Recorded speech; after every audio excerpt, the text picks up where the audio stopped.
Good morning, students. I hope all of you are well. Let's begin today's lesson. So, in our last lesson, we read about the marching towards World War One, and today we will learn about lesson 2, that is Europe plunges into war, and that is chapter 29, the Great War, and you will find it on page number 845. Okay, so before we begin the lesson, first we are going to see the important terms and people. So this will help us to understand the lesson more clearly. First term here I selected is central powers. Whenever you will read the word central powers, you should know the central power. It's Germany, Austria-Hungary, and other nations who fought on their side. All of them are called central powers. And then we have allies. When you read the word allies, it means Great Britain, France, Russia, and other nations who fought on their side. So this union of countries is called allies. Then we have another term, Western Front. Western Front is a region of northern France where much fighting took place. So you will read this term, Western Front. It means a region of northern France. Then we have Schlieffen Plan. What is Schlieffen Plan? It was Germany's plan for winning the war onto France. Then we have trench warfare. Trench warfare, it's a fighting from trenches dug in the battlefield.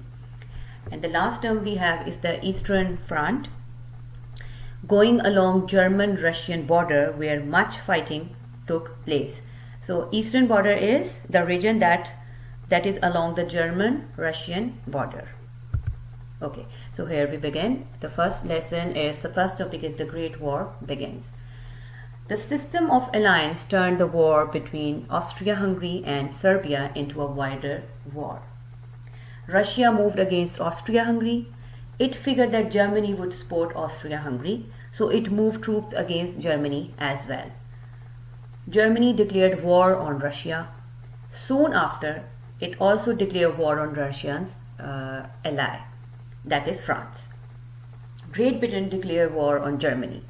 So Germany and Austria-Hungary, they were called the Central Powers, and Bulgaria and the Ottoman Empire, they joined Germany and Austria-Hungary. So this is how you are seeing that who is fighting against whom.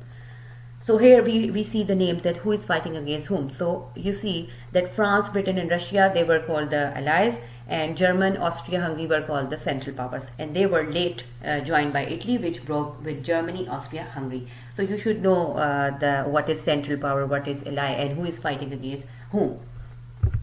Then next lesson is about a bloody stalemate. Okay, so German had a plan for winning the war on two fronts. This was the plan of Germany. So the first front would be in France, the Western Front, and after defeating France, Germany planned to turn east to face Russia.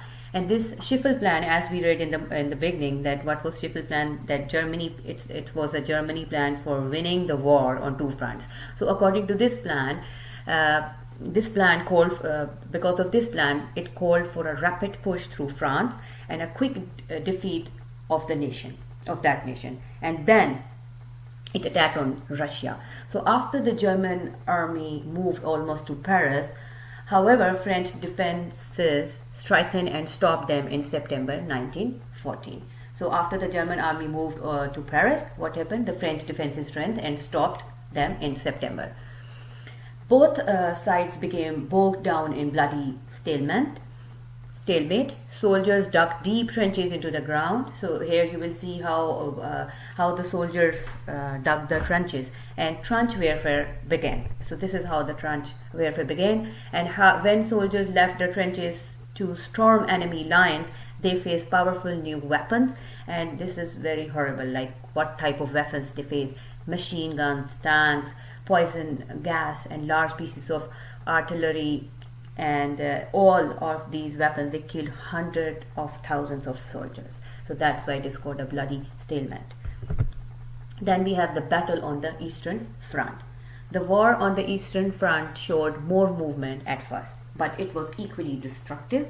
So Russian armies attacked both, they attacked on Germany and Austria-Hungary, and they had some early success but were driven back in both places. So one reason was that the Russia did not have a fully industrial economy, and it could not keep troops supplied.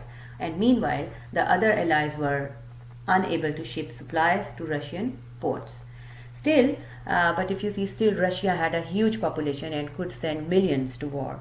So the large Russian army provided a constant threat to Germany, and this threat prevented Germany from putting its full resources against the Allies in the West. Okay, and at the end, as usual, my request to all of you to read this chapter again, this lesson again fully, and memorize all the terms, and also memorize that who was fighting against whom, and few questions is your activity for today. After reading the chapter, you should be able to answer few questions I am going to tell, and few questions you will find at the end of your chapter in assessment section. So it's your task for today to attempt both. Okay, so for example, how did so many nations become involved? Who were the allies and central powers? What kind of warfare was used? What was the war like on the Western Front? What weakness and strengths did Russia have? What happened on the Eastern Front? What were the characteristics of French warfare? So you will find the answer all in your book. So it is your task for today to find the answers and write them down on a notebook. And meantime, take good care of yourself, and see you again. Bye-bye.